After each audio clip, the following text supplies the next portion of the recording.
दोस्तों, पिछले एग्जाम्पल्स के थ्रू आप अब तक समझ चुके होंगे कि इस संसार में कोई भी ऐसा फूड नहीं है जिसको कि आप कह सकें कि ये फूड एब्सोल्यूट है, यानी कि इस फूड को खाने से मुझे इतना प्रोटीन मिलेगा, इतना कार्बोहाइड्रेट मिलेगा, इतना मिनरल मिलेगा या फिर इतना ट्रांस फैट, ये सब मिलेगा जो कि पैकेट के बाद में लिखा होता है, या फिर इतना मुझे इतनी मुझे कैलोरी मिलेगी। तो कोई भी फूड आइटम ऐसा नहीं होता है जो कि जैसा बताया जाता है कि एक रोटी में इतनी कैलोरी होती है, इतना प्रोटीन होता है। वो सारा डिपेंड करेगा सिचुएशन के ऊपर, आप उस फूड को कब ले रहे हैं, किस कंडीशन में ले रहे हैं, उसका काल क्या है, उसकी स्थिति क्या है, या वो कितना पका हुआ है या नहीं पका हुआ है। वो बहुत सारे कंडीशन रहती हैं कि उन कंडीशंस पे जाके वो डिपेंड करेगा वो कि आपको उसका लाभ मिलेगा या नहीं मिलेगा उस फूड का। तो ये एक तो गलतफहमी आपको अपने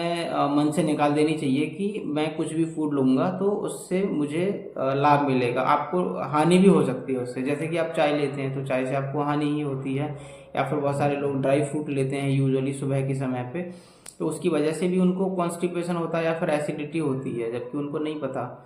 तो सारा का सारा काम होता है डाइजेशन का, कि आपका डाइजेशन कैसा है, और डाइजेशन तब अच्छा रहेगा आपको जब आपको पता होगा कि नियम क्या है। और बहुत ही ज़्यादा सिंपल नियम है, भोजन के बहुत सिंपल नियम रहते हैं, वो अगर आपको पता है तो आपको यूजुअली बीमारी नहीं होगी। अब हम बात करते हैं कि विरुद्ध आहार की वजह से क्या क्या व्याधियाँ हो सकती हैं। तो विरुद्ध आहार की वजह से सर्दी जुकाम, कब्ज, गैस, एसिडिटी से लेके कैंसर तक की सारी बीमारियां हो सकती हैं, जो लोगों को यूजुअली नहीं पता होता। बहुत सारे लोग कहते हैं कि मुझे तो अचानक से ये सफ़ेद दाग हो गए, या फिर मुझे सोरियासिस हुआ, या फिर अर्थराइटिस की, या फिर गठिया की, तो मैं तो कुछ लेता भी नहीं हूँ। तो बहुत सारे लोगों को नहीं पता होता है कि वो धीरे धीरे करके बहुत सारे फूड आइटम इस तरह के लेते हैं कि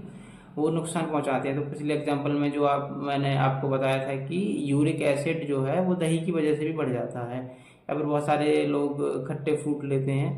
अब आपने देखा होगा कि बहुत से जो स्टूडेंट हैं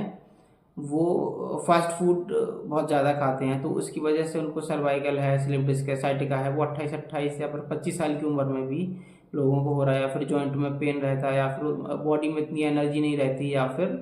उनको फीवर रहता है। तो ये सारा कारण वृद्ध आहार की वजह से है। जो फूड कॉम्बिनेशंस हैं, यानी कि जो खाने में ऑयल हो गया, या फिर बहुत सारे केमिकल्स भी डाले जाते हैं टेस्ट बढ़ाने के लिए, जैसे अजीनोमोटो है, या फिर और भी बहुत सारे आइटम हैं इस तरह के, तो वो जो डाले जाते हैं तो वो सारा वृद्ध आहार का काम करते हैं। तो इसी तरह से